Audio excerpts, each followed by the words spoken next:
Nous passons maintenant à une délibération, toujours pour M. Malmassari, qui concerne l'indemnisation d'un sinistre. Oui, c'est l'indemnisation d'un sinistre, considérant qu'un animateur a accidentellement cassé les lunettes d'un enfant pendant le temps de la restauration scolaire. Peut-il bien que c'est dans le droit, quel est l'élément de fait comptant pour établir que la responsabilité de la commune est engagée, donc vu le montant des réparations de 236 € dû à M. et Mme Bach. Accepte de rembourser la somme de 236 €. Oui, évitons l'avenir, mais on fait tous la même erreur d'évoquer les noms des personnes, même si on doit le faire dans la délibération. Voilà. Est-ce qu'il y a des questions, des observations sur cette délibération? Je la mets aux voix. Y a-t-il des voix contre? Y a-t-il des... Pardon. Des voix contre, des abstentions? À l'unanimité, je vous remercie. Toujours pour M. Malmassari, projet de délibération sur la décision modificative du budget communal. Vous avez la parole, M. Malmassari. Oui, donc c'est la décision modificative numéro 2. Donc je vais vous lister un petit peu des modifications. Alors, en dépenses de fonctionnement, nous avons moins de 1712 €. Ce sont des petits équipements scolaires qui sont passés en fonctionnement en investissement.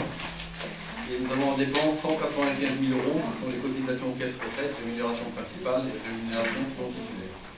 Et donc nous avons dans le chapitre 023 2712 qui vont à la section d'investissement. Pour donc un total de 195 000 €. En recettes de fonctionnement,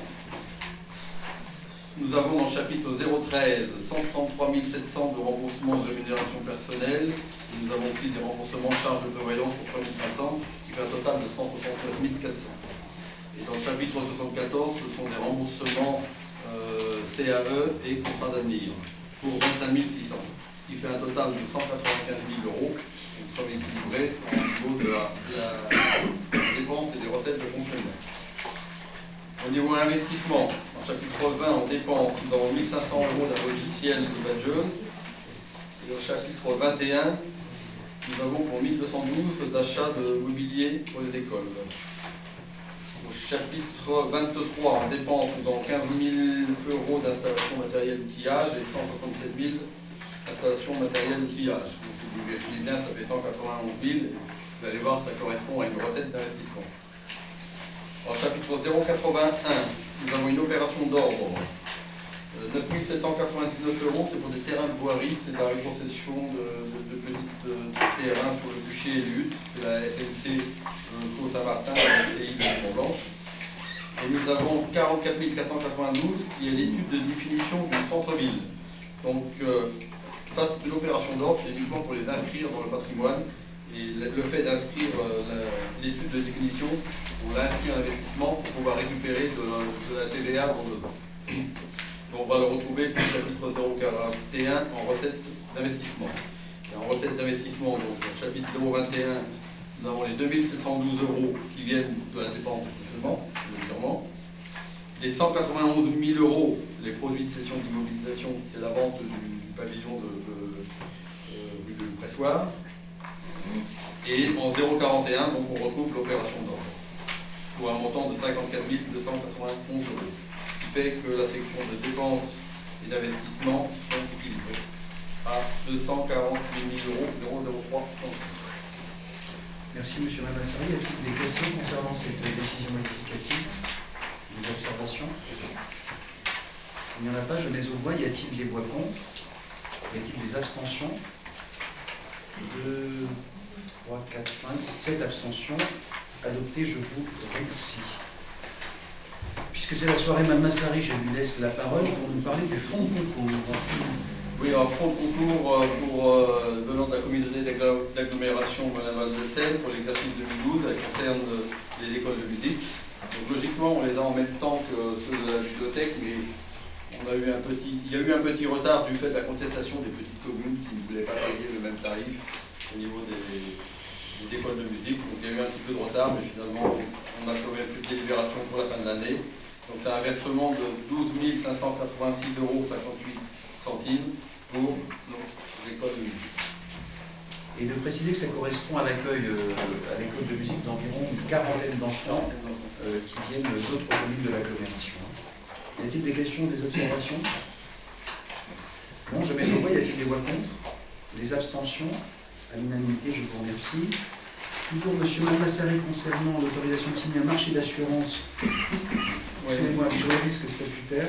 Donc l'autorisation de signer le marché d'assurance des risques statutaires. Donc la commission s'est réunie le 3 décembre et a opté pour le groupement Grâce à Voix, qui est le courtier, et AXA France, qui est l'assureur. Donc il a été décidé de ne retenir que l'option de base de l'appel d'offres, c'est-à-dire l'assurance décès, l'assurance maternité sans franchise et l'assurance accident de travail pour, avec une franchise de 15 jours. Le tout pour un montant de 102 506 €. Alors, il y a des options qui n'ont pas été retenues dans cet appel d'offres. C'est la longue maladie, avec une franchise de 180 jours. Il y avait une option longue maladie sans franchise qui n'a pas été retenue. Et la maladie ordinaire, franchise 15 jours, qui n'a pas été retenue non plus. Et la main-d'œuvre, la maladie ordinaire, excusez-moi, 30 jours, qui n'a pas été retenue. Ce qui veut dire, c'est que nous devenons notre propre assureur pour certains cas. Alors, on a fait quand même un petit bilan, hein, on est remonté jusqu'à 2009. Il faut savoir que depuis 2009, on a cotisé pour 927 250 € et on a eu un remboursement de 801 000 €. C'est-à-dire qu'on est déficitaire de 126 000. Alors, je rappelle aussi que fin 2011, il y a eu une augmentation générale des assurances statutaires, puisque le taux est passé de 5,10 à 6,05. Donc une augmentation comme ça représente pour nous plus de 40 000 €. Et comme la tendance n'est pas à l'augmentation des taux, nous avons décidé donc de ne conserver que le décès, la maternité. Oui. Et alors, c'est quelque chose qui se fait dans beaucoup de communes aujourd'hui. Beaucoup de communes deviennent leur propre assureur, hein, devant les tarifs aujourd'hui pratiqués par les assurances. Mais l'économie réalisée, donc c'est quand même une économie de 130 000 €, doit être prolongée par une gestion rigoureuse des remplacements, bien sûr. Et nous devons les provisionner. Mais c'est un petit peu ce qu'on a commencé à faire, en fin de compte, avec le centre de la sous-traitance de l'entretien. On a mis un montant pour l'entretien dans sous-traitance. Pour principalement les gymnases, comme je vous l'ai indiqué précédemment. Donc voilà, donc je vous propose d'autoriser M. le maire à signer ce contrat d'assurance marché statutaire. Est-ce qu'il y a des questions, M. Franzy? Je regrette que vous n'ayez pas souscrit pour la longue maladie. Pour deux raisons. La première, parce que personne n'est à l'abri, ça c'est le premier point. Dans un deuxième temps, vous me dites si je me trompe, mais il me semble que c'est à la fin du 3e ou du 4e mois que l'on passe à demi-traitement.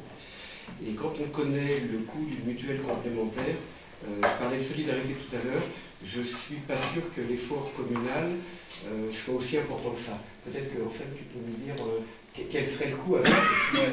Alors, il faut savoir que de toute façon, on est remboursé à peu près à 61% sur la base du salaire chargé.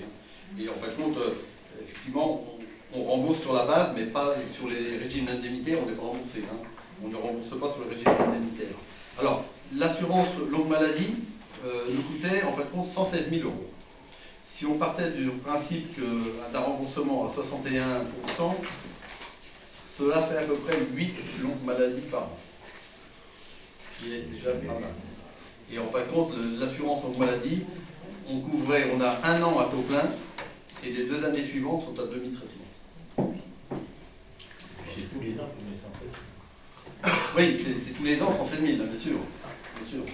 Et sans compter, M. Franzy, pour vous éclairer par rapport aux enjeux, que si on fait on a fait un point à novembre 2012 sur le nombre de journées d'arrêt de travail, quelle qu'en soit la raison, la catégorie dite longue maladie représente 18% sur l'exercice 2012, là où sur ce qu'on appelle les maladies ordinaires, on est à 47% sur un total de quelques milliers de journées d'arrêt maladie. Voilà, donc ça représente moins de 20%. Et en revanche un coût plus élevé par rapport à la cotisation. Voilà, si vous faites la proportion entre ce que ça représente proportionnellement en termes de jours de maladie et la proportion que ça représente sur la cotisation initiale. Monsieur Franzy. Oui, ces 18%, ce chiffre, à quel montant? C'est-à-dire que ces 18%, on peut leur mettre quelle valeur en face? Parce que l'intérêt, c'est de mettre la valeur de ces jours, enfin de ce nombre de jours, face aux 14 000 € de delta entre les 102 et les 116. Et la question, elle est là. C'est qu'est-ce que nous coûte? Ah non, attendez, non. 116 000 qu'il faut payer en plus, c'est 102. Oui, c'est pas le delta. Hein. C'est 116 000 € de... Ce qui est, enfin, voilà, c'est un métier de surcotisation. Enfin, c'est pas de surcotisation, c'est de cotisation. Il faut savoir que l'ancien contrat longue maladie, il était de 1,75%, il est passé à 2,75%. J'avais cru comprendre que la prime s'élevait de 102 à 116 000. Non.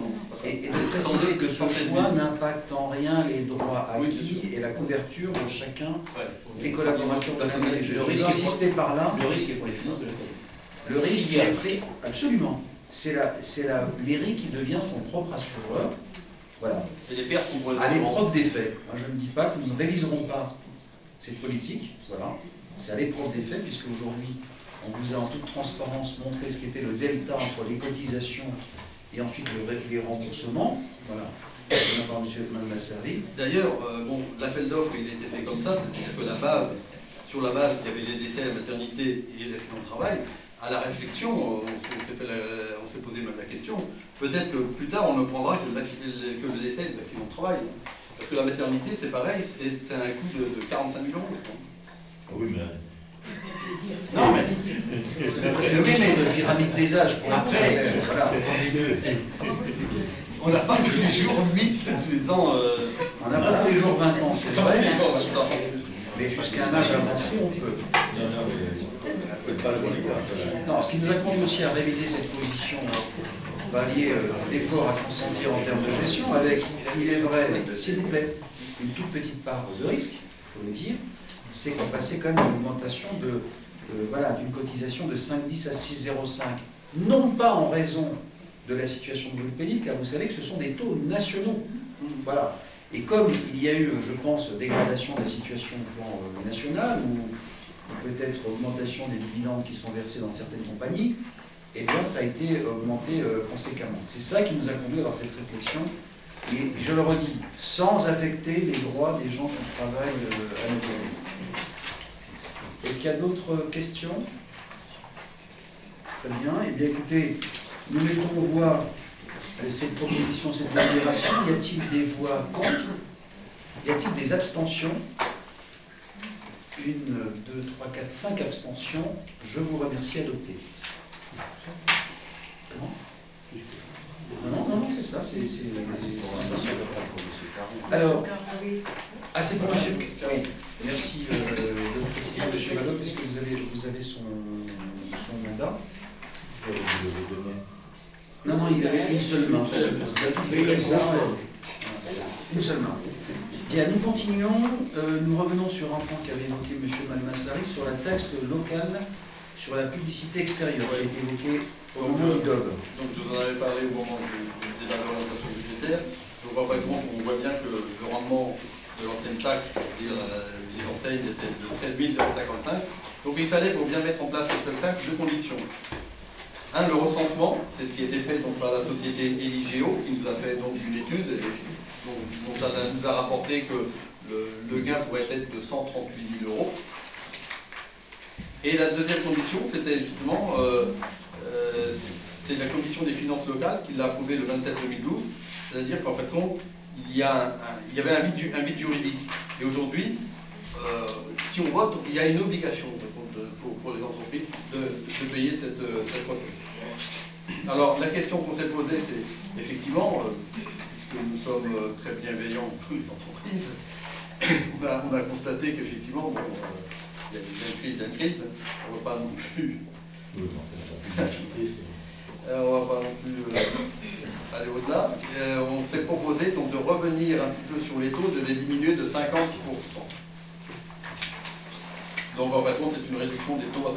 Donc vous avez le tableau, le tarif au 0,1 et le tarif réduit qui est doué.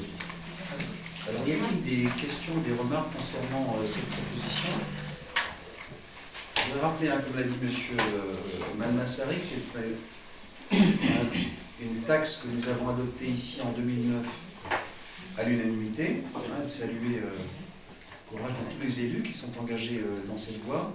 Je voudrais aussi mettre en perspective en rappelant que ce qui motivait aussi la loi, au-delà d'une fiscalité qui intéresse d'abord les collectivités locales et confirmée par le Grenelle II de l'environnement, c'est que dans l'esprit du législateur, il s'agissait aussi de réduire ce qu'on appelle la pollution visuelle, ça fait partie des éléments qui concourent au cadre de vie.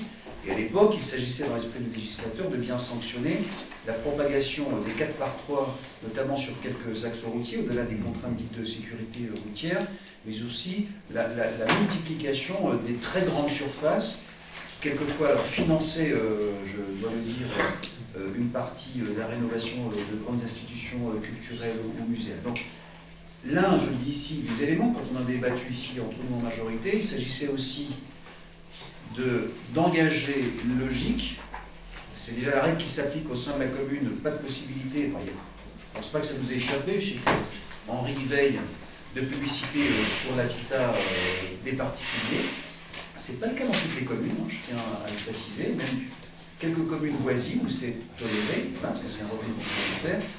Il s'agit pour nous de nous inscrire dans un temps long de réduction de ces espaces commerciaux et de redire que ce sont, dans le cas d'espèce, 7 enseignes, notamment qui sont sur les grands axes route de Nangy ou frontières, si vous donnez cette expression, avec Volpénil qui sont concernés, et de redire aussi que cette taxe exonère quasiment l'ensemble des commerces et petits commerces de notre commune, puisque je rappelle que la règle c'est les 12 mètres carrés, ce que tu as rappelé tout à l'heure, en cumulé, hein, c'est pas juste une surface de 12, c'est l'ensemble, et que nous avions voté à l'époque, hein, vous vous en souvenez au moment de la taxe de 19, de faire en sorte que nos commerçants ne soient pas touchés par cette taxe. Et il est vrai, il faut le reconnaître ici, que ce sera une ressource complémentaire pour la commune. Vous posiez la question, M. Frandy, tout à l'heure, de savoir comment nous allions aussi résoudre la question des recettes et de l'effet ciseaux. C'est une première réponse. Et je rappelle juste un point. À l'échelle de la commune de Daglo, c'est Pierre Carassus qui le soulevait, et je ferai court tout à l'heure sur la CFE, la fameuse contribution foncière des entreprises. À l'échelle de la communauté d'agglomération de Melun-Val-de-Seine, la disparition de la TP et le remplacement par d'autres formes de fiscalité a représenté un gain de 10 millions d'euros pour l'ensemble des entreprises. On est passé d'une recette de 25 à 15. Donc le gap, en tout cas la perte, en tout cas à l'époque, les gouvernements de gauche comme de droite ont assumé cette disparition de la TP évolutive longtemps, c'était 10 millions d'euros. Voilà. Je mets ça en regard à l'heure où chaque fois il y a un peu d'émoi quand on est sur des logiques qui vont à l'inverse du sens des mesures nationales sur la fiscalité des entreprises. Je tenais à le préciser, en rappelant que la mesure que nous avons soutenue, parce qu'on peut le dire, j'ai bien le rappelé sur la CFE, c'est Volpénil qui est parti à la bataille pour maintenir les taux de CFE, et quand même un montant qui est assumé par la collectivité, donc non payé par les entreprises, d'un peu plus de 800 000 euros, c'est ça, 880. Donc je mets ça en regard aussi, pour ne pas apparaître comme étant juste sur un élément de taxation sans qu'il y ait en regard d'autres éléments d'économie. Alors, s'il n'y a pas d'autres remarques, je mets au voie cette proposition de délibération. Y a-t-il des voix contre? Y a-t-il des abstentions? À l'unanimité, je vous remercie. Ah, pardon, une abstention de la part de M. Chalot. On ne veut pas faire payer les entreprises. Oh, il voulait 100%. Il voulait 100%, monsieur. C'est son droit, le vote est libre ici. Alors, nous passons à présent, nous en avons fini avec le cycle budgétaire, merci de Sylvain, sur la partie intercommunalité, pour donner la parole à M. Pierre Carassus. Bon, ça sera très court. Sur le bilan d'activité de la communauté d'agglomération. Oui, vous l'avez reçu, les présidents du groupe l'ont reçu, donc si les conseillers veulent le consulter, ils s'adressent à leur président de groupe et il nous est demandé de prendre acte de cette communication. Est-ce que sur le document qui vous avait été remis, qui fait le bilan de la communauté d'agglo, dont je rappelle qu'il est accessible pour nos concitoyens sur le site de la communauté d'agglomération de Melun-Val-de-Seine, est-ce qu'il y a des éclairages ou des questions particulières?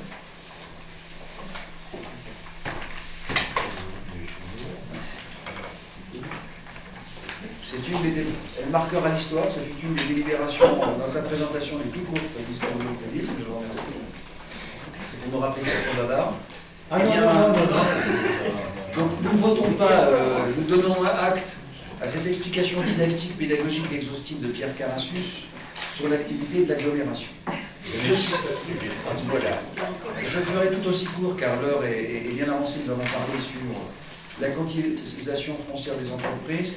pour juste dire à nos collègues et au public que la décision qui a été prise, c'est un système très complexe qui a conduit à ce qu'en faisant disparaître la taxe professionnelle, on ait introduit, et dans la loi, elle s'est traduite dans les collectivités, de nouvelles formes de fiscalité. Et l'une d'elles s'appelle la cotisation financière des entreprises. On avait adopté en septembre 2011, et nous l'avons voté, il faut dire les élus de Volpénil, une deuxième base minimum de calcul pour les entreprises en particulier qui déclaraient un chiffre d'affaires supérieur à 100 000 euros, mais qui avaient aussi, je dirais, une valeur vénale des bureaux ou non minimale. Bref, je vous la fais courte car c'est d'une grande complexité.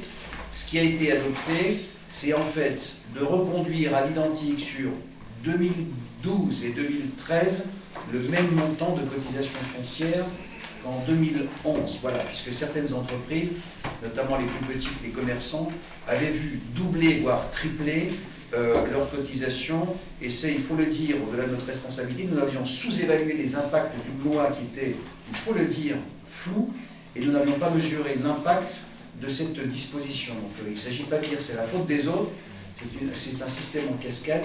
L'erreur a été corrigée sur 2012 et 2013, après, comme dirait Jules César, Aléa, Jacta Est. Voilà.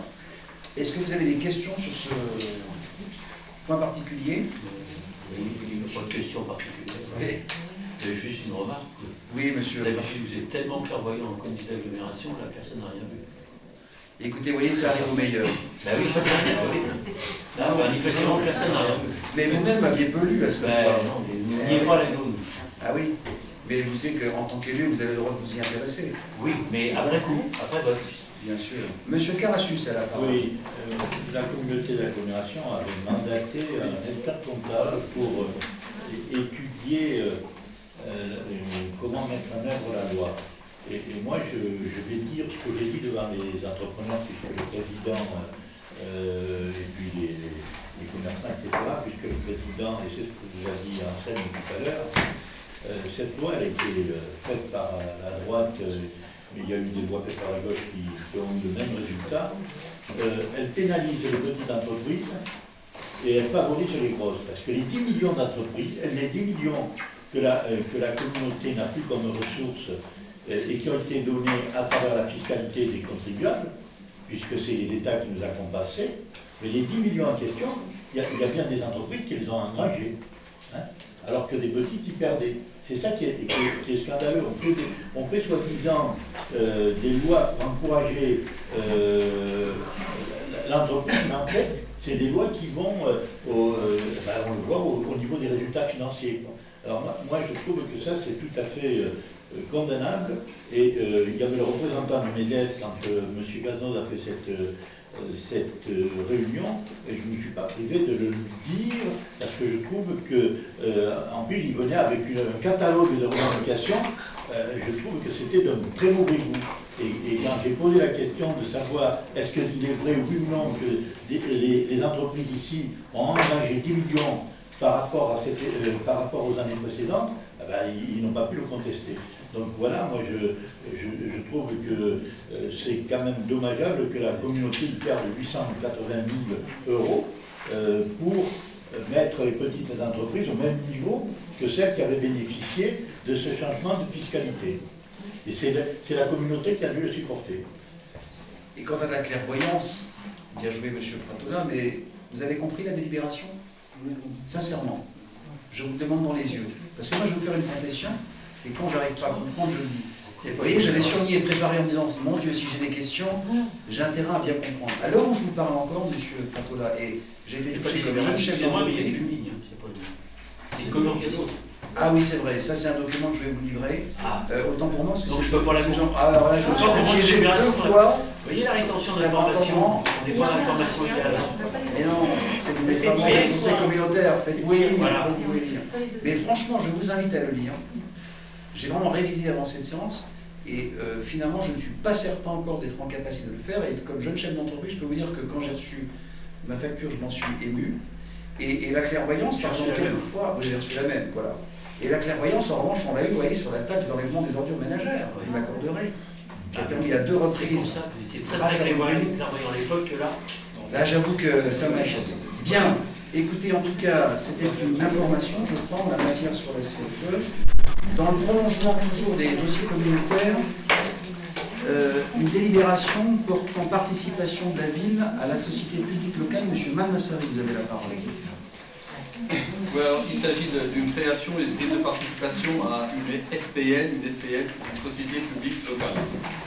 En considérant qu'effectivement il y a des grands projets à venir à la communauté d'agglomération, je parle du pôle Gare ou du pôle Saint-Louis. Donc la CAPS a voulu se doter d'un outil opérationnel d'aménagement que représente une SPL. Donc c'est une société anonyme qui est régie pour l'essentiel par le droit privé.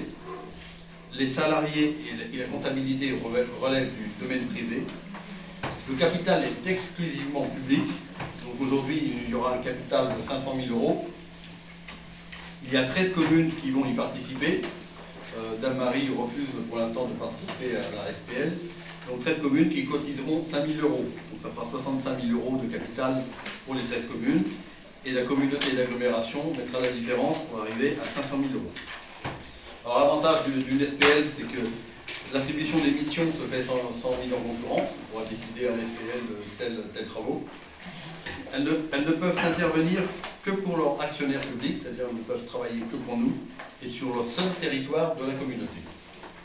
Mais rien n'empêche, à titre personnel, une commune pourra demander l'aide de la SPL sur un projet bien précis, pour faire office de maître d'œuvre. Alors, la représentation, il y a un élu par commune pour représenter toutes les communes, donc il y aura 13 élus au niveau 13 élus en tout, puisqu'il y a 13 communes qui veulent participer. Oui, je veux dire, plus après les élus des communes, mais qui représenteront la CAMS. Donc le chiffre n'est pas encore défini, le nombre d'élus au niveau de la communauté. Voilà. Et donc, on vous demande d'approuver la participation de la ville, parce que nous, effectivement, on tient à y participer. La participation de la ville de Volpénil, le capital de la SPL, de Bonne-Val de Seine, ils ont fixé le montant à 5 000 €. Voilà. Et je vous qui correspond à 10 actions de 50 ans. Pardon, M. Malmassari. Et je vous propose pour ma part de désigner Anselme Malmassari comme représentant de la commune si nous délibérons et acquérons l'équivalent de 5 000 € d'action. Voilà la proposition qui vous est faite. C'est ça, M. Pratova, c'est moins des corrections. Alors, est-ce qu'il y a des questions ou des observations concernant la SPL? M. Pratova, vous avez la parole. Nous n'avons pas l'impression de démarrer encore une usine à gaz. C'est-à-dire qu'on commence une structure comme ça en mettant 5 000 € dans toutes les communes, ça va automatiquement en une structure administrative. Il va y avoir des employés qui vont ou être déplacés ou embauchés, ça va encore faire des dépenses supplémentaires au moment où on cherche à faire des économies. Voilà. Quel est l'intérêt pour l'agglo et pour nous d'intégrer une structure pareille? Parce que là, on entre dans le grand débat avec ça, mais on va amplifier, on va avoir du personnel en plus, on va avoir du bureau, des entretiens, des charges de fonctionnement.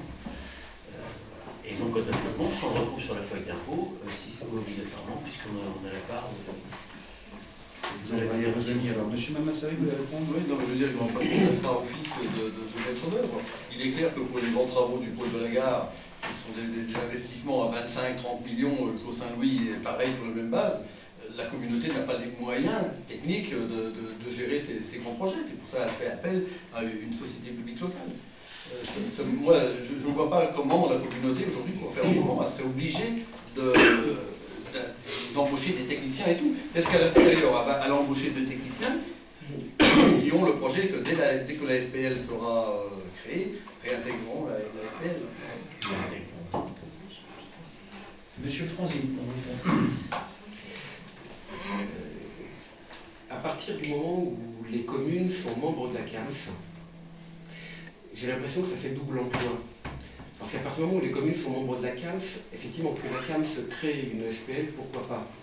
Mais est-ce qu'elle a besoin en son sein d'avoir, enfin, ou en tout cas dans son statut, des représentants des communes qui sont elles-mêmes membres de la CAMS, qui sera représentée elle-même elle aussi. Ce qui me fait, enfin, en fait, il y a la CAMS d'un côté, composée des communes, et on crée une société privée qui aura comme actionnaire, si j'ai bien compris, la CAMS d'une part, et puis des membres des autres communes. Mais la CAMS est elle-même composée des membres, enfin déjà des membres de ces communes. Moi, ce qui me fait peur, alors usine à gaz, peut-être, enfin, je ne mets pas le fonctionnement en face. Je mets simplement, j'ai peur d'un contre-pouvoir. J'ai peur qu'à un moment donné, on ait face à la CAMS quelque chose qui puisse être un lieu de règlement de compte. Voilà, c'est les interrogations que j'ai, c'est les questionnements que ça me pose comme ça tout de suite. À brûle pour point. À brûle pour point. Monsieur Carnassus. Oui. D'abord, il faut qu'il y ait au moins 2 entités publiques. Donc il fallait au moins qu'il y ait une autre commune. Mais ce n'est pas la réponse qui motive éventuellement notre décision. L'intérêt d'adhérer, en dehors du fait qu'on y est en tant que communauté, par exemple sur l'aménagement que nous avons fait en centre-ville, on aurait pu postuler pour demander à la SPL d'être notre maître d'œuvre. Et j'ose espérer que le coût eût été bien moindre que en faisant appel à une entreprise privée. Simplement, ce qu'on risquait, c'est d'avoir un refus dans la mesure où, éventuellement, la SPL aurait eu un plan de charge de travail trop conséquent et n'aurait pas pu éventuellement répondre à notre demande. Voilà ce qui justifie que les communes puissent adhérer pour faire des travaux. Le risque que vous évoquez de règlement de compte ou de je ne sais quoi, d'abord, la communauté ne fera faire à la SPL que les travaux qu'elle aura décidés. C'est la communauté qui va décider. C'est pas la SPL qui se saisit d'actions à accomplir. C'est la communauté qui décide. C'est la ville, ou ce sont les villes qui seront adhérentes qui décideront éventuellement de faire appel, de ne pas faire appel à la SPL. Donc voilà, l'avantage, qui est d'ailleurs assez surprenant, c'est par rapport au fait que cette SPL n'est pas soumise à concurrence. Et c'est de droit européen. C'est ce qui me surprend et ce qui me réjouit d'ailleurs, parce qu'en définitive, ça permet par exemple, quand on a eu le cas de Cerisy à aménager, moi je vous aurais proposé à l'époque, s'il y avait eu la SPL, de demander à la SPL de l'aménager, plutôt que de faire appel à un aménageur privé qui s'est rémunéré, ce qui est tout à fait logique, alors que là, on aurait eu le coût réel. Voilà. Donc peut-être qu'on aurait risqué que la SPL nous dise mais non, j'ai trop de travaux pour la communauté et je ne peux pas m'engager, mon plan de travail ne me le permet pas. Voilà l'intérêt. Mais la SPL ne va pas décider par elle-même de faire telle ou telle chose. On aurait pu... Vous n'avez pas la parole, monsieur Franzi, puis monsieur Mamassari. J'ai pas dans l'esprit le fait que la SPL puisse décider tel ou tel chantier. Ce que j'ai en tête, c'est de me dire qu'après tout, elle est représentée par une autre entité politique. En fait, on a une entité politique qui est la CAMS, avec sa manière de fonctionner, et on recrée une deuxième entité qui est élément constitutif de cette première entité, plus d'autres maillons. Et il ne faut pas se mentir. On peut se poser la question à un moment donné, est-ce qu'il n'y aura pas préférence pour telle ou telle activité? Effectivement, peut-être que la charge de travail sera trop importante à un moment donné, parce que ça ne va pas dans le sens que voudra avoir tel ou tel responsable de la CAMS.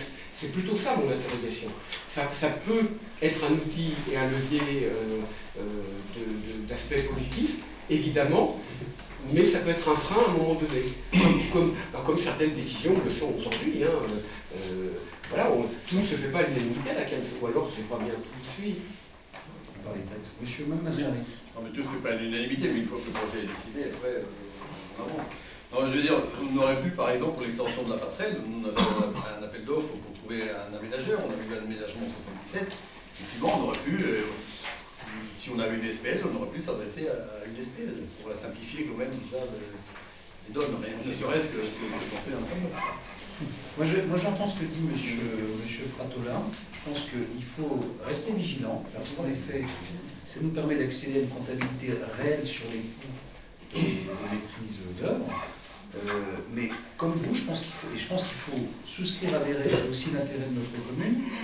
D'abord pour contrôler son action, car c'est vrai que les grands chantiers qui sont à venir concernent Damary, Melun, si on prend sur le court et le moyen terme, d'où l'intérêt d'être présent. Et je pense qu'on a... Comment? Oui, sachant que la gare, Pierre Carajus a raison de le dire, tout ce qui touche à la gare intéresse l'ensemble des pays bourgeois. Il faut avoir une lecture communautaire. Et je le dis, il faut d'autant plus y être que, si nous prenons l'exemple du pôle gare, entre les projets initiaux qui se situaient aux alentours de 40 millions, nous en avons parlé ici, on a mené une bataille pour demander à remodéliser ce système. Aujourd'hui, on est plus proche des 18. Raison de plus pour que nous soyons partie prenante de cette SPL, qui va être en fait le bras séculier. Et là où j'entends ce que dit M. Pratola, c'est qu'il ne faudrait pas que ce soit une autre manière, il faut le recruter au sein de la communauté, parce que c'est ça que je devine et je partage votre remarque, et il faut évidemment, pour demain, il faudrait créer une structure parallèle, comme dans d'autres agglomérations, on crée des agences d'urbanisme qui permettaient en fait de développer des services techniques, parce qu'on ne les assumait pas quelquefois dans la collectivité mère. Je pense que ça, il faut l'entendre, mais je nous invite et je nous pousse quand même à nous inscrire et à adhérer. Monsieur Pratola. Dans les réponses que vous nous avez faites, vous avez pris des exemples des travaux qui sont passés sur la commune. On est peut-être aussi en train de mettre le doigt dans l'engrenage d'une perte de compétences. Mais pas du tout. J'ai dit peut-être. Non, mais vous ne m'avez pas écouté, monsieur. Si, parce que vous êtes pas de l'avoir dit, parce que même la salle, j'ai bien précisé que l'appel à la SPL, c'est nous qui le décidons. C'est pas la SPL qui vient de dire moi je vais faire tels travaux dans la ville. C'est nous qui décidons si effectivement nous faisons appel à la SPL. C'est pas la SPL qui décide. La SPL, et même pour les travaux de la communauté, la SPL ne décidera, ne fera que les travaux d'aménagement, etc. C'est la communauté qui décidera de lui confier ou non. C'est clair, c'est un bras, comment on dit, un bras séculier, ou un bras d'intervention, oui, un bras d'intervention, etc. Mais voilà, c'est cela. Ok, écoutez, je mets aux voix, s'il n'y a pas d'autres remarques, une délibération qui comporte 2 décisions, donc de participer à la SPL et donc de souscrire à hauteur de 5 000 € et désigner notre collègue Anselme Almassari pour nous y représenter. Y a-t-il des voix contre? Y a-t-il des abstentions? 4, 5 avec celle de M. Caron, je suppose, M. Ballot. 5 abstentions, c'est adopté, je vous remercie. Il y avait bien longtemps que nous n'avions pas échangé sur un vœu, et suite à une interpellation de notre collègue Jean-Louis Masson, je lui ai demandé de bien vouloir présenter un vœu sur l'évolution concernant les transports SNCF. Vous avez la parole, M. Masson. Alors c'est un sujet qui a été abordé à plusieurs reprises en conseil municipal et qui concerne en fait les trains directs. Il s'agit de trains qui circulent sur la ligne R, la ligne Montreux-Héristy, voilà. Alors, lorsque dans le cadre du projet Transilien 2009, les directs Montreux-Paris via Héristy ont été supprimés, le STIF, qui est le syndicat des transports d'Île-de-France, qui est l'autorité organisatrice, nous a répondu la chose suivante. Les très fortes contraintes de capacité d'accueil des trains en gare de Lyon n'ont pas permis le maintien des trains directs Montreux-Paris via Héristy. En gros, il n'y a pas assez de place en gare de Lyon pour accueillir ces trains-là. Or, nous venons d'apprendre par un article de presse et par un document SNCF, document photocopié qui est dans le dossier du conseil municipal de Sochaux, et nous apprenons que ce qui a été supprimé en gare de Livry en 2008 vient d'être mis en place à Champagne-sur-Seine. Alors, je vous propose de vous reporter à 2 paragraphes du document SNCF que vous avez, celui qui commence par la desserte de la gare de Champagne et le suivant qui commence par en conséquence. Qu'apprend-on? On apprend que le matin à Champagne-sur-Seine, un TER, c'est-à-dire le train express régional qui vient de Bourgogne, est venu s'ajouter aux existants. Il y aura donc 3 trains directs Champagne, Paris-Gare Lyon, ce qui est très intéressant et très avantageux, puisqu'on peut faire le trajet en 38 minutes au lieu d'1 heure. Le soir, c'est la même chose. Les habitants de Champagne bénéficient de 3 trains directs, Paris-Champagne, et qui vont assurer une liaison directe entre Paris et la rive droite, donc de la Seine. Comme les quais n'étaient pas suffisamment longs, eh bien on a allongé les quais. Coût, c'est 1 240 000 €, entièrement payé par le STIF. Le problème, c'est que l'ajout d'un train à Champagne le matin, après tout, pourquoi pas, est tant mieux pour les habitants de Champagne. Mais ça a eu des conséquences immédiates. La suppression du direct de 8h33 en gare de Melun, et ceci en heure de pointe. Quand on connaît la fréquentation en heure de pointe en gare de Melun, on peut dire, sans peur de se tromper, que les conditions de transport SNCF ne se sont pas améliorées et vont pénaliser les voyageurs. Alors, un usager des transports me disait récemment qu'il regrettait que cette décision ait été prise sans tenir compte de l'intérêt général et qu'il aurait mieux valu se battre pour une amélioration générale de la ligne R.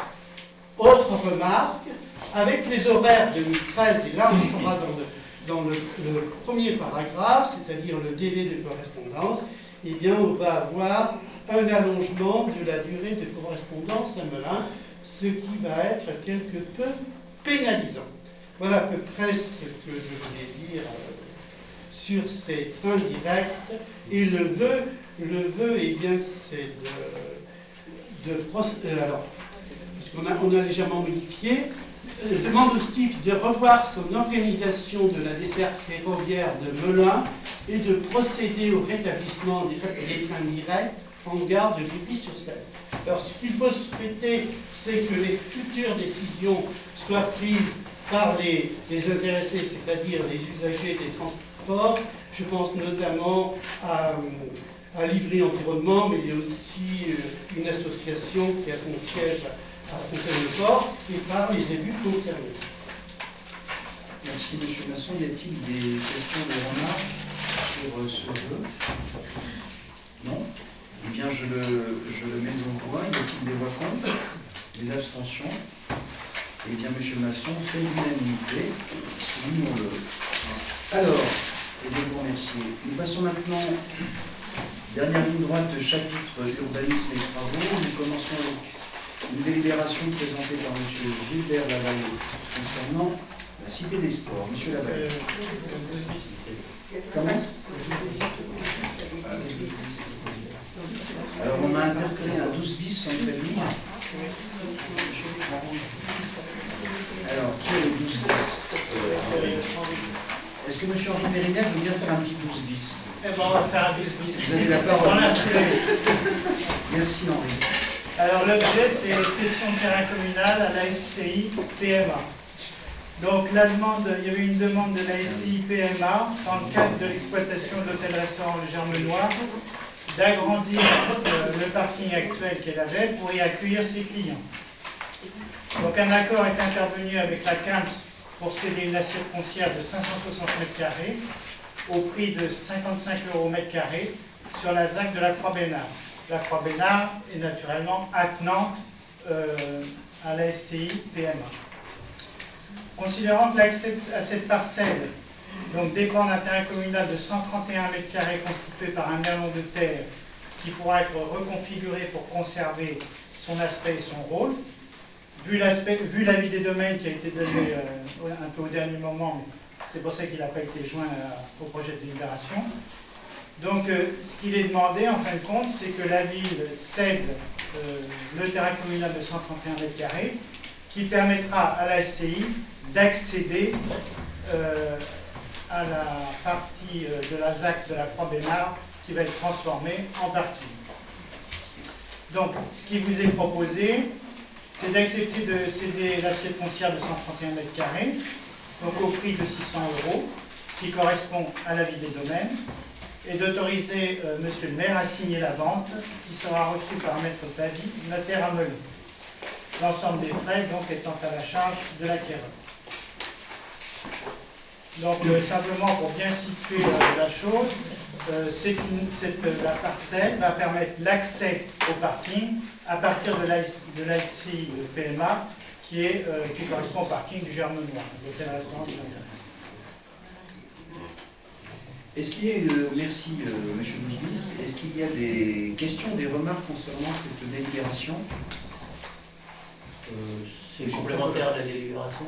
Une remarque à faire, je la fais maintenant. C'est une question à poser. Il n'y a rien à voir avec la délib, mais qui a à voir avec le paiement. Je vous en prie, monsieur. Ça remonte à quelques années, je ne me rappelle pas nombre d'années, on va dire 5-6 ans. Nous avions fait un échange de terrain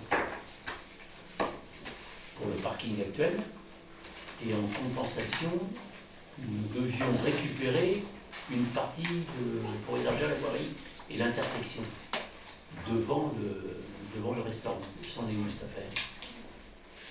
Alors là, je vais vous dire, vous me posez une colle, à moins qu'un de mes collègues se souvienne. Quand on dit que la rétrocession de terrain, c'était dans le projet du rond-point, M. Pratola? Alors, on devait aménager ce rond-point, oui, on avait rétrocédé le terrain, oui.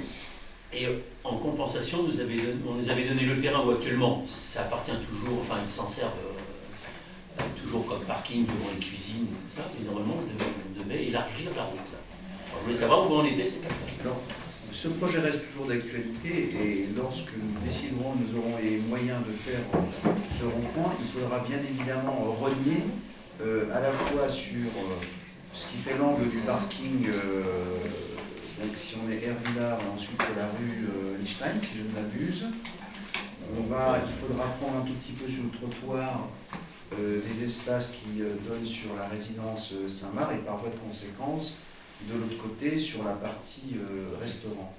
Donc, mais je ne me souviens pas. On va vérifier, monsieur. Ah, mais c'est sûr. Je ne me souviens pas. Vous avez une excellente mémoire. J'ai une connaissance du dossier. Dans le cas d'espèce, je suis obligé de le reconnaître. Voilà, il faut être. Non, je le reconnais. 10 points pour monsieur. Après la 12 bis, 10 points pour monsieur Pratola. On va vérifier, on reviendra au conseil. Ça lui est signé à charge à l'hôtel-restaurant de libérer le terrain lorsque l'élargissement sera réalisé. Enfin, même monsieur le directeur il a la même mémoire que moi. Décidément, vous êtes fait pour vous entendre. Voilà. Alors, nonobstant cet amendement, y a-t-il d'autres remarques, questions? Je mets au voix. Y a-t-il des voix contre? Y a-t-il des abstentions? À l'unanimité, je vous remercie. Je reviens, je suis désolé, cher monsieur Lavallée, parlez-nous de sport.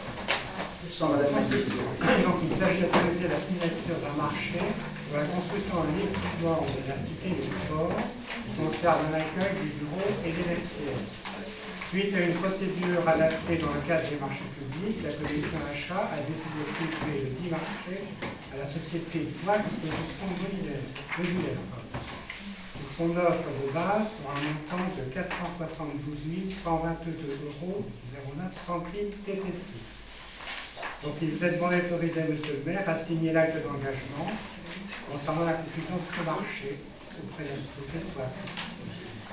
Merci pour votre concision, monsieur Lavallée. Y a-t-il des questions concernant ce marché, ce projet?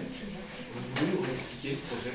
Le projet, c'est un beau projet, mais peut-être que madame Magnifico, qui a beaucoup participé, parce qu'on est trop confondu, pourrait nous dire deux mots, les fameux vestiaires de la Cité des Sports. Je l'apprends un peu au... Donc en fait, c'est une construction modulaire qui va avoir quatre vestiaires intérieurs. Avec ensuite, il y aura le bureau des sports aussi à l'intérieur. Et une salle avec vestiaire, enfin aussi pour l'athlétisme. Et avec un petit bureau, enfin un bureau d'entrée, un petit bureau d'accueil. Et puis les douches, évidemment, vestiaire et douches. 350 mètres carrés. Combien? 350. Et un hall d'accueil. Avec un hall d'accueil. Et puis le club d'athlétisme l'urbanisme qui posera la structure. Enfin, qui pourra enfin avoir un vrai local. Un local et un espace repos. Et vestiaire digne de ça. Mais je rappelle à mes chers collègues de l'opposition que nous avions évoqué ce sujet lors de l'adoption du budget du livre, sans vouloir être désobligeant et désagréable, mais quelquefois la mémoire fait défaut. Vous avez perdu un point sur ce coup-là. Monsieur France, vous avez peut-être une autre question. Oui, pourquoi on a choisi une solution modulaire et pas une construction traditionnelle? Vous avez la réponse de votre collègue sur votre gauche. Enfin, il sera de qualité. Mais sachant que c'est du modélaire de long terme, ça permet aussi d'engager un chantier assez rapidement, qui devrait débuter, corrige monsieur Taforo, le chantier après qu'on a ouvert. Dès que c'est notifié, quoi. Dès que c'est notifié, on peut commencer. C'est développement durable, écologie. Et ce modulaire sera installé, si vous voyez ce qui était avant l'ancienne piste de lancer du poids, si je ne m'abuse, vous savez, lorsque vous rentrez, vous avez les terrains de basketball. Voilà, ça sera sur le fond de cette parcelle. Voilà. Un bâtiment qui devrait être de belle facture. Je mets au voie cette autorisation. Y a-t-il des voix contre? Y a-t-il des abstentions? À l'unanimité, je vous remercie pour tous les sportifs qui en bénéficieront et surtout les collégiens. Ah, Une remarque. une remarque. Vous n'arrêtez pas ce soir.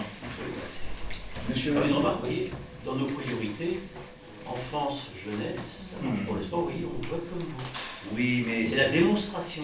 Mais vous voyez, vous auriez mieux fait de vous abstenir comme moi tout à l'heure. Oui. Que n'avez-vous en ce temps voté le budget lorsqu'on vous l'a proposé Ligne par ligne. en 2012? Quand vous voulez, il fallait le voter au moment stratégique, le budget. Mais je prends acte que vous avez soutenu ce projet, je vous en remercie. Ensuite, nous continuons sur, toujours cette fois-ci, non, c'est M. Taforo qui va prendre le mât. Non, c'est pas le mât, c'est le... Comment est-on sur un bateau? La barre. Et nous parler des travaux de la Croix Saint-Marc, s'il vous plaît. Oui, si vous me permettez, monsieur le maire, je vous propose de réunir la présentation des deux avenants. Vous avez raison. Et on les votera bien sûr séparément. Donc ça concerne effectivement les travaux d'aménagement du lotissement de la Croix Saint-Marc. Donc la réalisation a été prévue en 2 phases. La phase 1 est achevée fin décembre 2011. Mais la construction des pavillons a nécessité de suspendre justement ces phases. Donc en ce qui concerne l'avenant 1, numéro 1, du lot numéro 1, qui concerne donc tout le gros œuvre, les espaces verts, les clôtures et puis divers aménagements.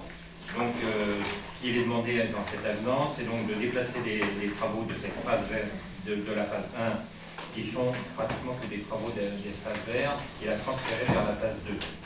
Et la phase 2, c'est celle qui sera réalisée après que les pavillons soient terminés. Et puis, il y a un autre point dans cet avenant numéro 1 du lot 1, qui a une assistance financière, puisque au cours des travaux qui ont été réalisés, on s'est aperçu l'entreprise a eu à faire face à des roches assez volumineuses, donc a dû les casser à l'aide d'un BRH, c'est un gros marteau-piqueur, de les évacuer. Et de plus, malgré les plans de recollement et les relevés de géomètres qui avaient été faits, sur les réseaux existants, il a fallu malgré tout donc les dévoyer, c'est-à-dire les déplacer, pas les positionner à l'endroit où ils devaient l'être. Donc tout ça, ça a une incidence financière et qui s'élève donc pour cette partie-là à 21 537 €, 27 hors taxe.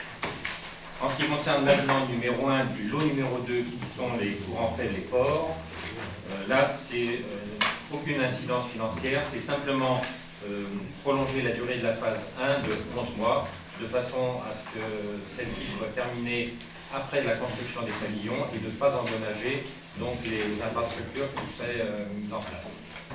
Donc voilà, en ce qui concerne les deux avenants. Merci pour votre précision, M. Taforo. Y a-t-il des questions concernant ces deux délibérations, même si nous procédons à deux votes, pardon? M. France, vous avez la parole. Si j'ai bien compris, les concessionnaires avaient des plans de recollement qui n'étaient pas justes. Oui. D'une part, c'est d'entre eux. Oui, mais bon, on l'a signalé, ça a été donc après corrigé, mais quand les travaux ont été effectués, malgré les revues de géomètre, comme je l'ai dit, malgré les plans de recollement qui avaient été fournis, il y avait une... On peut essayer d'imputer au concessionnaire les frais liés au dévoiement à cause de plans de recollement. De toute façon, c'est pas ce qui a coûté le plus cher. Le plus cher, ça a été les problèmes de roche. Nous allons vérifier ce point. Y a-t-il d'autres questions concernant? Je mets au voie ces deux délibérations. D'abord la première concernant les travaux d'aménagement du lotissement. Y a-t-il des voix contre? Des abstentions? J'en compte. Ah oui, madame, vous avez oublié une main. N'oubliez jamais votre main gauche. La 5 abstentions adoptées, je vous remercie. Je mets aussi au voie la délibération numéro 15 concernant les travaux d'aménagement du lotissement de Saint-Marc. Y a-t-il des voix contre? Cette fois-ci, y a-t-il des abstentions? Rien n'a changé, elles sont toujours au nombre de 5. Adoptées, je vous remercie. Nous continuons, je crois, avec M. Tapouro pour une autorisation concernant l'exploitation de chauffage, gros entretien de matériel et fourniture de combustible. Oui, M. Tapouro. Oui, monsieur le maire, donc merci. Exploitation donc, de chauffage avec gros entretien de matériel et fourniture de combustible avec l'obligation de résultat pour la commune de Haute-Pénile. Ça, c'est important. Donc, je passerai un bulletin général, vu les différents décrets, etc.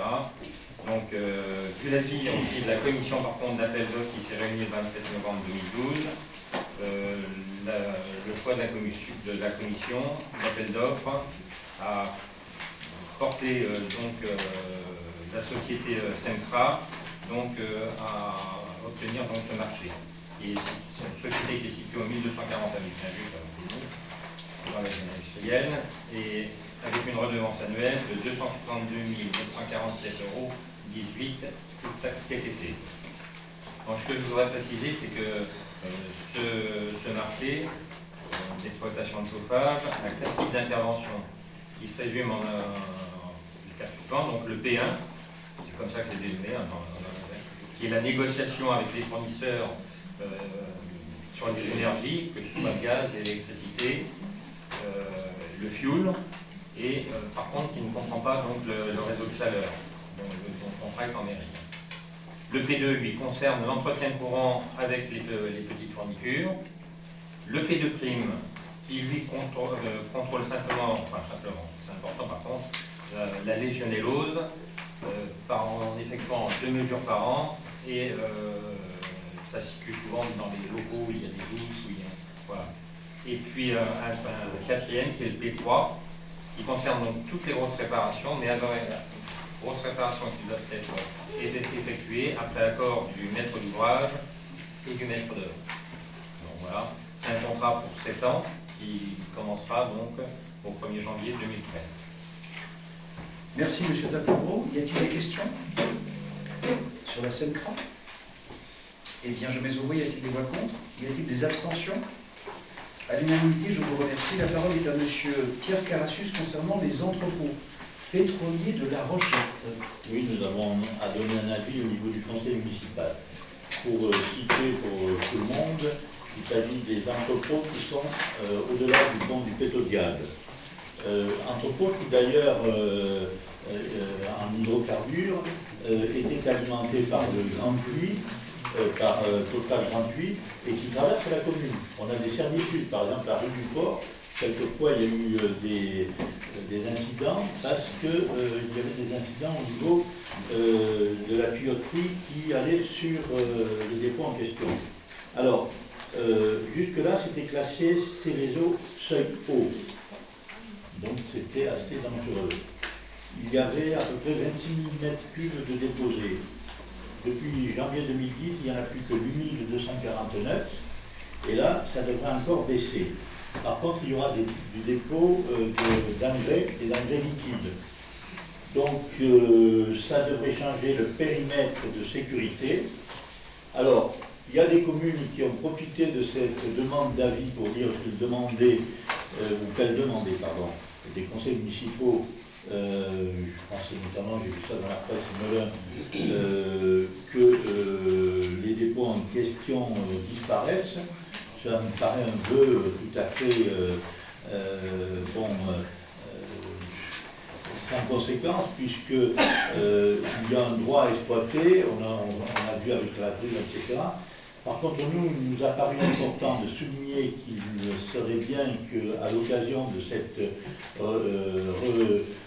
réaménagement de l'exploitation, le périmètre de sécurité soit conçu de telle façon que l'on puisse aménager la passerelle qui a été prévue depuis longtemps aux piétons et cyclistes et qui permettrait d'accéder directement à la gare de Melun. Ce qui aussi entraînerait par voie de fait, si nous étions d'accord avec le projet ou un projet de traversée de la Seine, une traversée routière par un pont, tout ça dépendra dans quelles conditions éventuellement ce projet sera présenté, s'il tiendra compte du respect d'un certain nombre de règles environnementales et de la nécessité d'en faire surtout un transit interne à l'agglomération, non pas un transit de grande circulation, mais c'est une préoccupation, on a eu l'occasion d'en parler avec le maire de Melun, que partage pleinement le maire de Melun. Il veut que ça serve uniquement à alimenter la gare de Melun, si je peux m'exprimer ainsi. Donc voilà, nous on vous propose de se saisir de cette possibilité de donner un avis pour dire ce que l'on souhaiterait. Et c'est ce qui est exprimé dans le projet de délibération. Merci, cher Pierre. Y a-t-il des questions? Non. Alors je mets au voix. Même si on a mis un vote. Y a-t-il des voix contre? Y a-t-il des abstentions? À l'unanimité, je vous remercie. Nous approchons de la fin, hein, rassurez-vous. Pour ceux qui n'ont pas l'ordre du jour, car c'est un peu exceptionnel. C'est vraiment le conseil de fin d'année. Non, mais il faut mentir un peu, on est bientôt à la fin. Alors, nous continuons ensuite après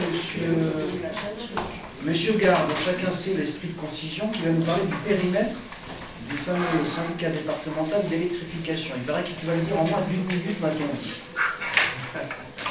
Non, la départementalisation, elle avance rapidement maintenant.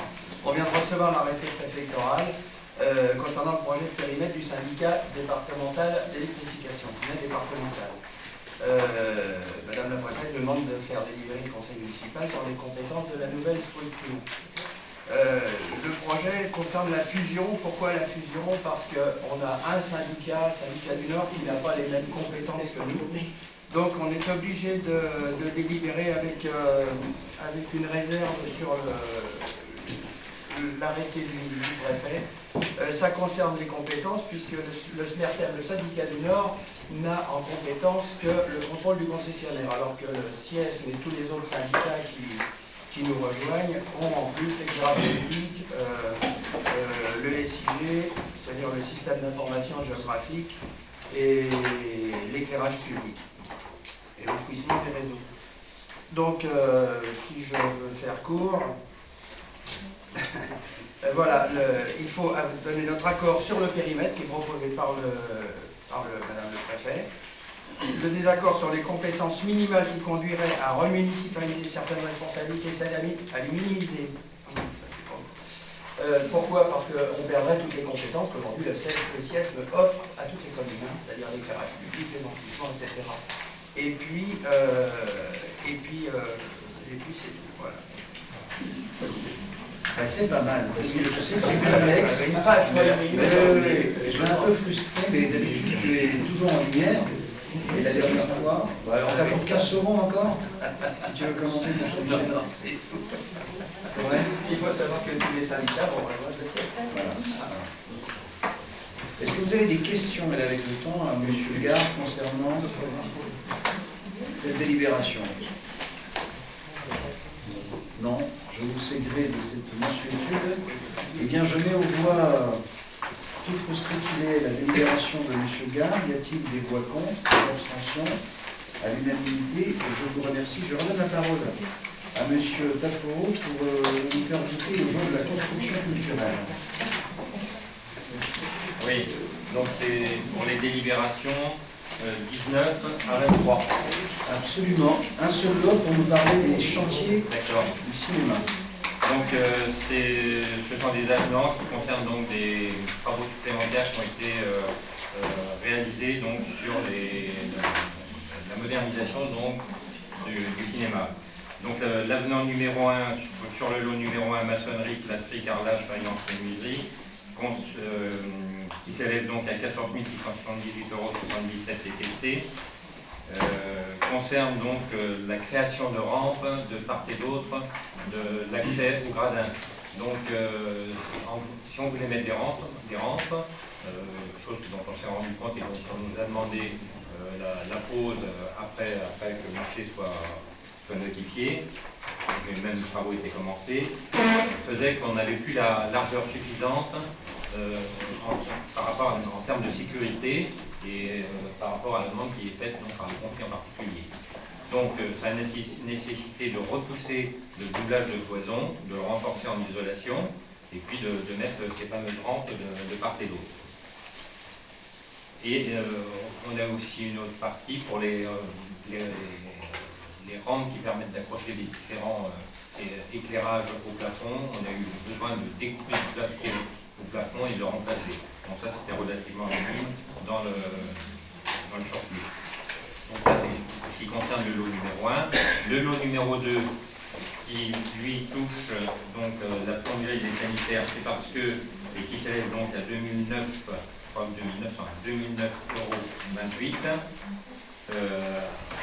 Au remplacement donc à la fourniture pose de perfumerie noire, parce que les anciens étaient esquintés, et ça on s'en rendait compte au moment de la pose, et la mise en place aussi d'un ballon d'eau chaude pour le local servant donc au personnel de service.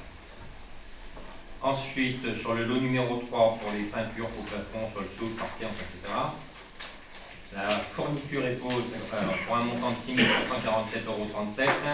La fourniture et la pose de stylobates, ce sont des stylobates, c'est des plaintes pour protéger donc leur revêtement mural qui est un revêtement à la fois acoustique le long des marches qui longent donc les gradins sur toute la longueur.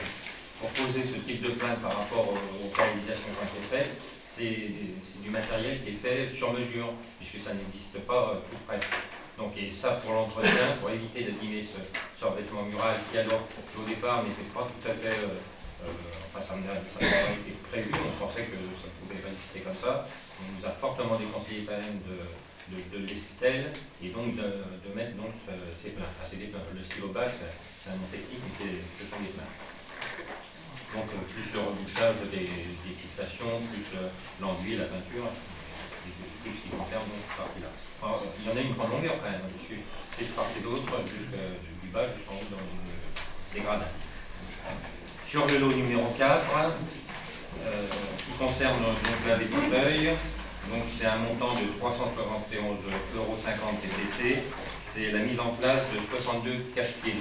Donc c'est vrai que quand on arrive dans la salle, vous aurez tout plaisir de le découvrir quand, début janvier, quand celle-ci ouvrira, que lorsque l'on rentrait, et c'était pas très esthétique quand même, on voyait tous les pieds des fauteuils sur les rangées de devant, et puis de part et d'autre, donc des gradins.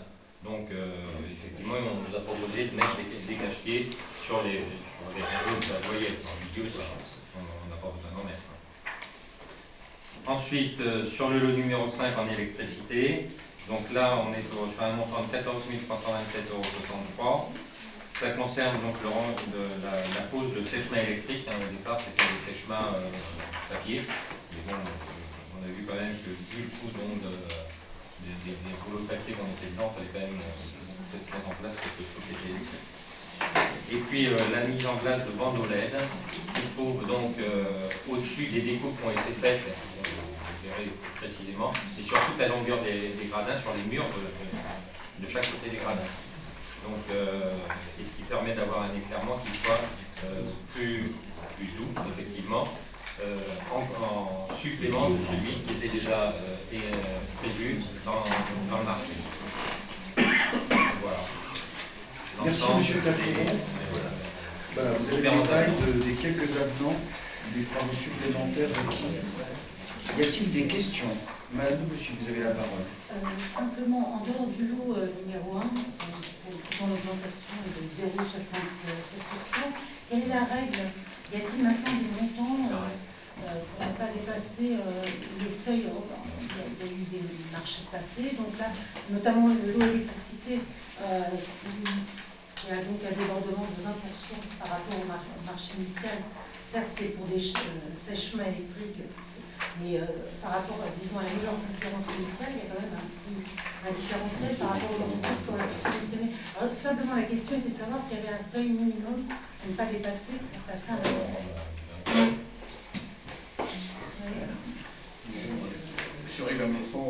Parce qu'il y avait d'autres entreprises qui avaient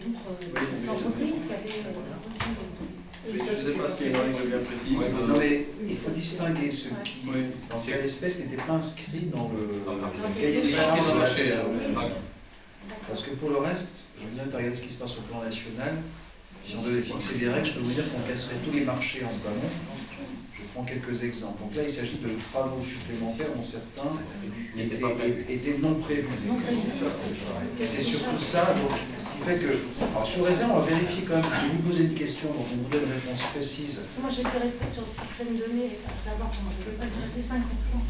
Alors, je ne sais pas, là maintenant on est à 20, peut-être la législation a peut-être évolué. Elle est un peu virtuelle, madame, vous le savez, parce que il y a une mise en concurrence. Il y a les gens sincères et il y a les gens ensuite qui habillent en disant que voilà, ne perdez pas. C'est la règle des 5% qui est dépassée. Non, ce sont vraiment des travaux complémentaires ou supplémentaires. Et si je pense sur l'électricité, au-delà des sèches-mains, le simple fait d'avoir mis une lumière au-dessus des garde-corps, voilà, c'est aussi, ça s'est imposé comme une nécessité parce qu'on avait participé, parce que je le rappelle, nous n'avions pas d'architecte pour nous accompagner. Donc, il y a aussi beaucoup de génie intérieur au sein des services et des élus en particulier. Vous le savez, madame, donc voilà, et ça a eu un impact. La sécurisation des accès nous a conduit à faire de la maçonnerie supplémentaire pour élargir, pour qu'on puisse avoir une rampe de chaque côté et rajouter de la lumière. Mais on va vérifier la question que vous me posez. C'est vrai que... Pardon. Allez-y, mais ça, c'est des travaux qui sont faits en supplément, ça ne figurait pas dans le marché. Donc, c'est vraiment dehors. Combien de pourcentage? Parce que ça s'appelle syndicatif. Je comprends, mais par transparence. C'est pas sûr, par simple transparence, car nous savions que vous nous poseriez la question. Non, pas forcément. Oui. Alors, M. Carassius, et ensuite je mets au bois. Moi qui ai moins suivi les travaux que d'autres, je n'ai pas d'idée sur les coûts, mais le problème de la rampe lumineuse, on verra qu'effectivement ce n'était pas du tout prévu et que c'est lié à la rampe qui a été faite. Alors moi je ne peux pas dire ça, hein, mais je suppose que les services ont regardé le bâti prix, je ne sais quoi là, et ont vu. Mais il y a toute une rampe lumineuse de chaque côté et on a bien fait de la mettre parce que je pense que ça donne une rupture au niveau de l'aménagement et c'est ça qui coûte, par exemple pour l'électricité c'est 14 000 en particulier. Voilà, c'est un long linéaire.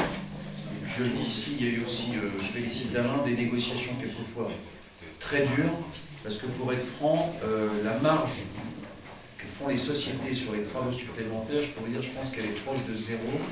Puisque voilà, il y a un moment, on est presque dans une négociation du fait accompli. Voilà, je le dis ici aussi, je ne devrais pas le dire, mais voilà. Alors, je mets au bois. Non, je mets au bois. Monsieur Gare, vous voulez dire quelque chose? Alors, je voulais juste dire une chose. En ce qui concerne le dépassement, c'est 20%, mais c'est sur l'ensemble du marché qu'il faut le voir, puisque c'était un lot. Il s'agissait d'un lot. Donc, c'est sur l'ensemble du marché, donc ça ne représente pas 20% de l'augmentation. C'est 10. Sur le lot? Non, c'est sur l'ensemble du marché qu'il faut le voir. L'ensemble du cinéma. Il y a un lot, donc vous avez un marché global. On a 10%.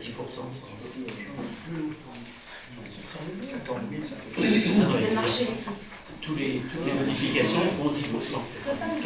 On arrive à 40 000 € de tous les lots. Donc il faut faire attention. L'ensemble fait 40 000 €. Absolument. Il y a 10%. Attention. Il faut faire une commande. Non, mais... On va se faire entrer. Non, je pense pas. On va vérifier ce point-là, mais je ne pense pas qu'il y ait possibilité. Mais sinon, je vous le dis. Pas le taux, mais c'est tout à la demande de tout. Écoutez, Si nous on est retoqué, je peux vous dire qu'il y a 157 marchés à travers la France qui vont être retoqués. Du stade de Lille en passant par celui de Nice, en passant par le conservatoire à Melun. Voilà. Voilà. Donc, non mais c'est ça la règle. Après, à nouveau, nous on a fait en toute transparence. Et nous, les aménagements qui sont faits ne sont pas des travaux d'agrément. C'est vraiment souvent lié à la question de la sécurité et à la question de l'hygiène. Vous l'avez vu, hein, pour dire, on est rentré dans les détails. Voilà, quand on rentre dans les toilettes, c'est... Bon, allez, je mets au voie une délibération qui vaudra pour les autres, je le pense. Donc, la délibération numéro 19, y a-t-il des voix contre? Y a-t-il des abstentions? Adopté. Ça vaut pour les prochaines. Je peux considérer que vous acceptez cette dérogation en considérant que l'ensemble est adopté. Je vous remercie. Nous passons ensuite, après ces lots, aux questions de personnel. Il est agréable d'entendre la douce voix de M. Jacob pour nous parler des besoins saisonniers à la veille de vacances. L'accueil dans de bonnes conditions des jeunes bénévoles par les services jeunesse de la commune pour renforcer l'équipe du centre de loisirs durant les prochaines vacances d'hiver nécessite le recrutement temporaire de 2 animateurs. Il vous est donc proposé de créer les postes saisonniers correspondant à ces besoins. Je n'ose présager des voix, mais je suppose qu'il n'y a pas de question. Priorité à la jeunesse, donc je laisse au voix. Y a-t-il des voix contre? Je ne regarde même pas. Y a-t-il des abstentions? Encore moins. À l'unanimité de remercier tous mes collègues. C'est inéluctable, nous y parviendrons tous un jour. Monsieur Gave, parlez-nous de ce bel endroit qu'est le cimetière. 3 délibérations. Et de 3 délibérations. Voilà, avec le temps qui viendrait. Alors la première délibération, ça concerne l'actualisation du montant des redevances pour les concessions et caburnes et également pour le columbarium. Concernant les concessions et caburnes, pour une concession de 15 ans, alors l'augmentation serait de 2%, à savoir qu'on n'a pas augmenté l'année dernière, donc en 2 ans, ça fait en gros 1% moyen. On passe de 151 € à 154 €.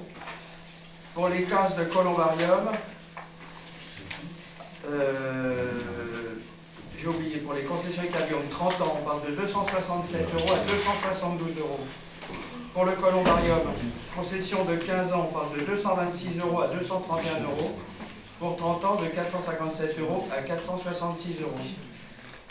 La deuxième délibération concerne le règlement intérieur du cimetière. Monsieur Gare, vous pouvez préciser que, en regard de cette légère augmentation, nous devons quand même de réaliser... Je vais le dire après. Pardon. Je n'en ai pas encore. Oui, dans la modification du règlement intérieur du cimetière, c'est dans un souci de propreté au niveau du cimetière. On demande à ce que l'acheteur d'une concession s'engage à réaliser un minimum de travaux d'aménagement dans les 3 mois qui suivent l'achat de la concession, à savoir la semelle, au moins une semelle avec une plaque, de façon à pas laisser du friche autour, ou alors carrément faire installer le caveau, mais dans les 3 mois. Parce qu'on a malheureusement des gens qui réservent des places et c'est pas entretenu, et il y a des arbres qui poussent, alors on est obligé de les arracher. Alors comme on est soigneux et que le cimetière est de plus en plus beau, on a eu des félicitations. Et là, donc c'est la deuxième délibération.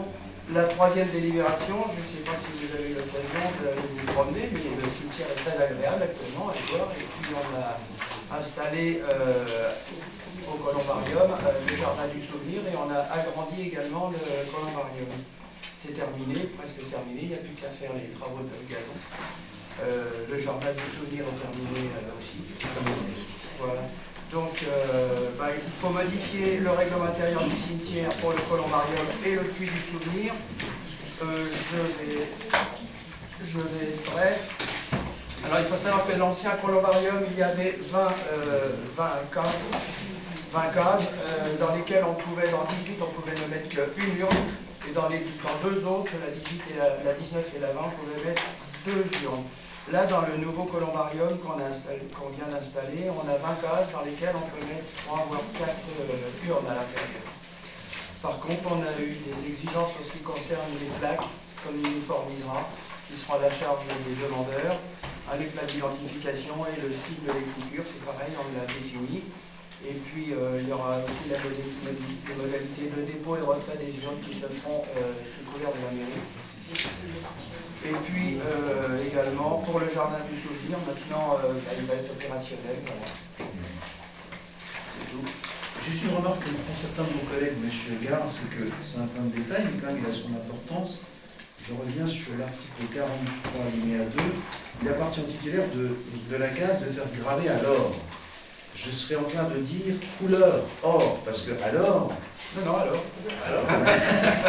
Alors, chacun aura compris. Voilà, donc je vous propose cet amendement, chers collègues, couleur or. En dorure. Alors, avec un grand nom. Mais c'est peut-être la feuille d'or. Doré. C'est la feuille d'or. Oui, ça peut l'être pour chacun dans les moyens. Non, mais c'est probablement de la feuille d'or. Non, non, je serais d'avis, alors là. Non, la métallisation. S'il vous plaît. Il a doré. Je propose que nous ne laissions pas alors, parce que dans ce cas-là, vraiment, ça va. Non, mais ça va être très coûteux pour certains qui ont un grand nom, qui veulent mettre d'autres inscriptions. Moi, je serais. Je ne sais pas quelle est la formule la plus juste, si c'est doré ou couleur or. Doré, est-ce que ça va pour tout le monde? Doré, oui. Voilà. La feuille d'or, ça coûte. Nous renoncerons à l'or pour une fois. Voilà. Alors, sous réserve de cet amendement, y a-t-il d'autres remarques ou questions? Pardon, vous avez fini, monsieur Gare? Merci, monsieur Gare. Il y a 3 délibérations. Très bien. Monsieur Franzy. Oui, en rapport avec la délibération, mais pas forcément avec le sujet même, moi je continue de m'interroger sur une durée de concession de 30 ans. 30 ans, c'est une génération, Oui. à peine. Eh ben, on les a changés d'ailleurs, puisqu'avant il y avait des concessions à perpétuité. Et aujourd'hui, sur les nouvelles concessions, on n'accepte plus les perpétuités. Mais c'est renouvelable, hein? La vraie question. Voilà, c'est renouvelable. C'est une bonne réponse. Mais on a supprimé les concessions à perpétuité. Oui, oui. Le vrai sujet, c'est ensuite de pouvoir trouver héritier ou ayant droit pour perpétuer, voilà, sachant qu'on ne fait pas la chasse.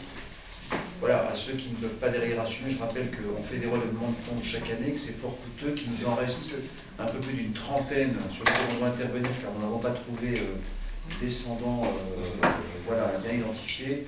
Il nous appartient, voilà, respectueux du lieu et des personnes, de le faire au fur et à mesure. Vous savez que pour l'instant, nous avons principalement, et Michel y est pour beaucoup, on a intervenu sur les espaces dits publics ou de traverse, il nous reste encore beaucoup à faire. Avant d'accélérer, je rappelle que le relèvement de tombe, c'est, je pense, entre 4 et 5 000 euros pièce en moyenne. Chaque fois qu'on relève une tombe à la charge de la commune. Et sur le columbarium, nous avons investi cette année entre 20 et 25 000 euros, c'est ça 20 000 euros pour le columbarium. 20 000 euros pour l'extension. 7 000 euros pour le jardin du Sud. Voilà. Donc on comprendrait que l'essentiel de l'effort, il est fait par la collectivité. Au regard de l'effort qui est demandé léger, bon, c'est toujours quelques euros. On n'a fait pas avoir les murs intérieurs. Voilà. Et bien en deçà d'autres communes de la communauté. Alors je mets aux voix s'il y a d'autres remarques. Vous avez la parole. Juste simplement, monsieur le maire, cette décision n'est pas que de votre pays. Il n'y a plus de possibilité de concession à perpétuité sur tout le territoire français. Quelque chose qui n'est plus possible. Il n'y a plus que des concessions au maximum de 30 ans renouvelables. Voilà. Merci de cette remarque. Aucune concession à perpétuité. Merci Madame Bachet, cette précision juridique. Vous avez échappé. Voilà, désormais nous avons la réponse. Je mets au voie l'ensemble de ces délibérations, sauf à ce qui est volonté de voter jour de remarque. Y a-t-il des votes contre? Y a-t-il des abstentions à l'unanimité? Je vous remercie et de saluer l'action de notre ami Michel Gare. Alors, moi-même, juste, je l'ai précisé tout à l'heure, délibération numéro 28, comme je l'ai dit, nous allons engager une phase de travaux dans cette salle et dans le couloir qui nous conduira 3 mois durant, a priori à fermer cette partie de la mairie, et la délibération porte sur le transfert à la fois exceptionnel, c'est que j'arrive de la salle du Conseil avec notre président de la République, mais aussi pour y organiser l'ensemble des mariages civils, hétérosexuels pour l'instant, mais la loi est imminente, de les organiser à la maison des associations. Et vous avez sur ce point-là des oppositions, des abstentions, c'est ce que je mets au voie. Bien, on peut considérer que c'est à l'unanimité, je vous en remercie. Enfin, nous allons finir sur 2 sujets très agréables. D'abord avec M. Chalot sur les remises des médailles de la ville de la promotion 2011, s'il vous plaît. Alors, M. Chalot. Bon, il s'agit il s'agit, comme chaque année, de décerner les médailles de la ville avec le même processus, c'est-à-dire un envoi à toutes les associations, des propositions faites par les associations et prises en compte par la commission qui se réunit et qui détermine le nom des personnes retenues pour le bronze, l'argent et l'or. Voilà, donc vous avez la liste des nominés. Y a-t-il des remarques concernant cette proposition de nouveaux impétrants? Et de rappeler que la cérémonie a lieu, je crois, ce vendredi à 19h. Vous êtes tous les bienvenus pour les remises de médailles. Je mets au point, y a-t-il des voix contre, des abstentions à l'unanimité? Je vous remercie. Et car en France et dans notre ville de Wolpénil, tout suivi par une touche de culture, Madame Guillard, vous avez l'honneur de conclure notre conseil municipal. Alors, on a des travaux qui avancent, je pense, en respectant les délais. Enfin, on va les faire tenir. Et donc, on prévoit une réouverture du cinéma le 6 janvier. Et pour une semaine, qu'on appellera les incontournables, parce qu'à ce moment-là, on essaiera de passer les films qui n'ont pas été passés pendant le premier trimestre. Donc on prendra les succès d'estime de ce trimestre. Donc, ça nous fera l'occasion de les voir ici. Et ensuite, il y aura, après cette séance de rattrapage, il y aura plus tard, vers février, une journée d'inauguration.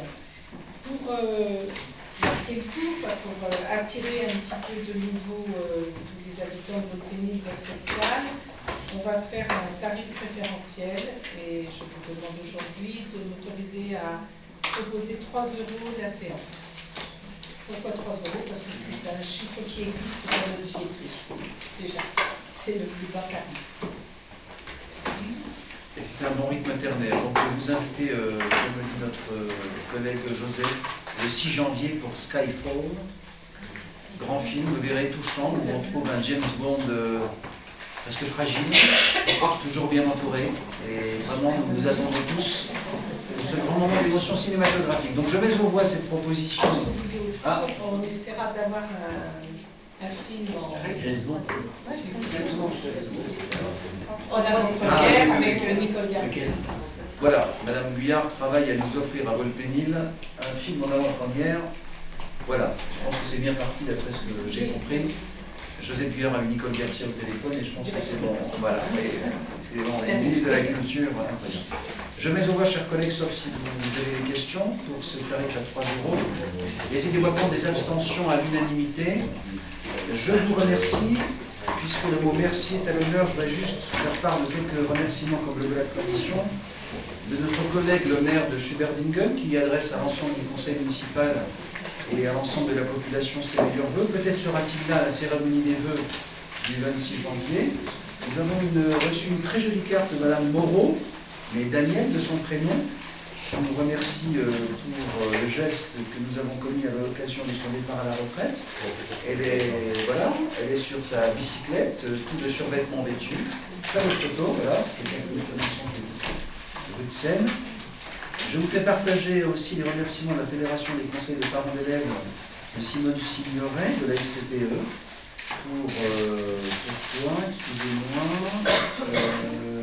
pour l'installation future, d'une part pour les travaux que nous avons réalisés devant le lycée, certains enseignants ici savent combien, je crois, c'est utile et précieux, et aussi pour les futures toilettes publiques qui seront ouvertes à tous et que nous inaugurerons peut-être dans les prochaines semaines.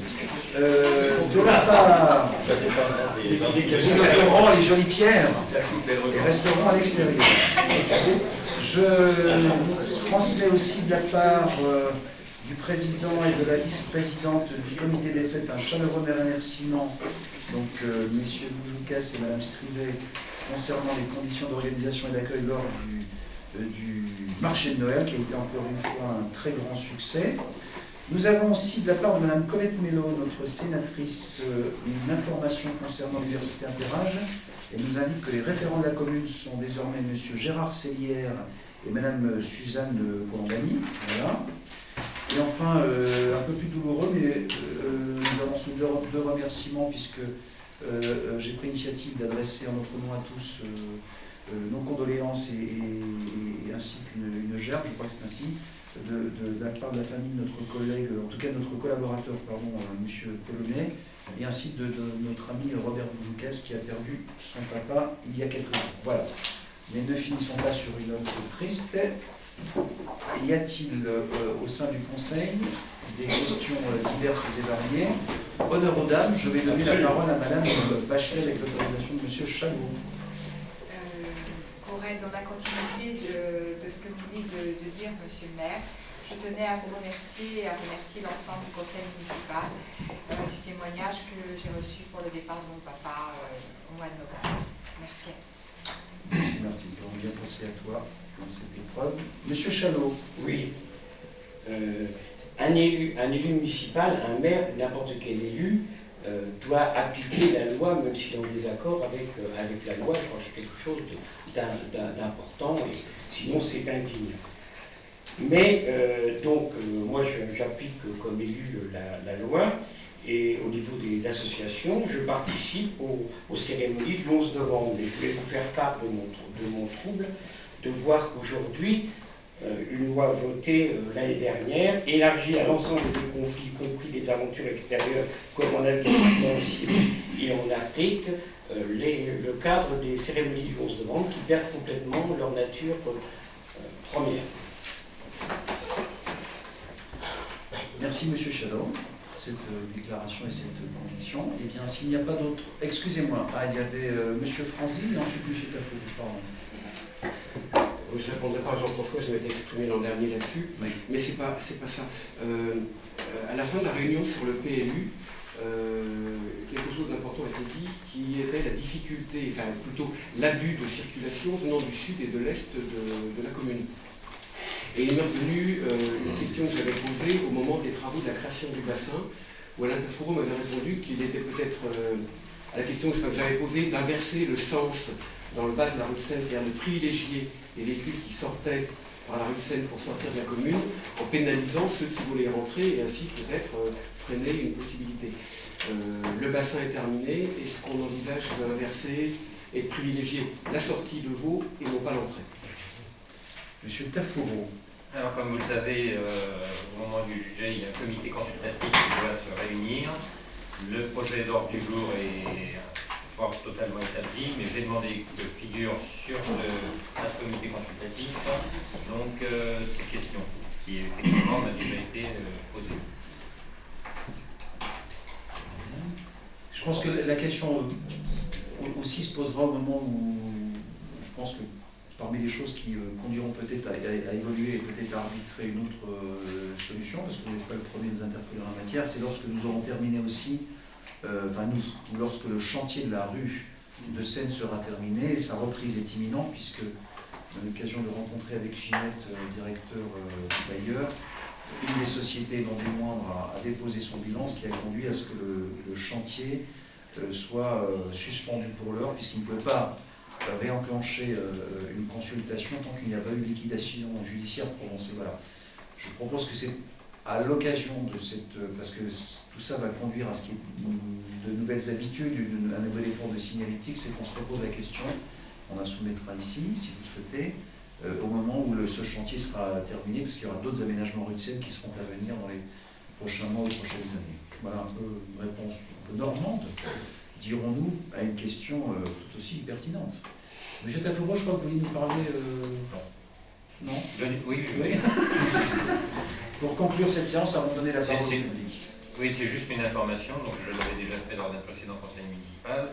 Vous savez donc qu'il y avait un diagnostic qui était fait sur les branchements plomb, donc celui-ci est aujourd'hui terminé, et donc le nombre de branchements plomb recensés est de 800 branchements.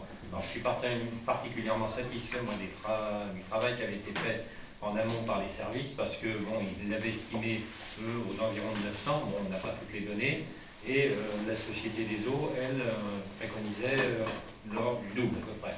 Donc comme quoi, des fois retarder un peu les prises de position, c'était pas un mal pour les finances de la commune. Merci pour cette précision. Eh bien, la séance du Conseil est à présent close. Comme le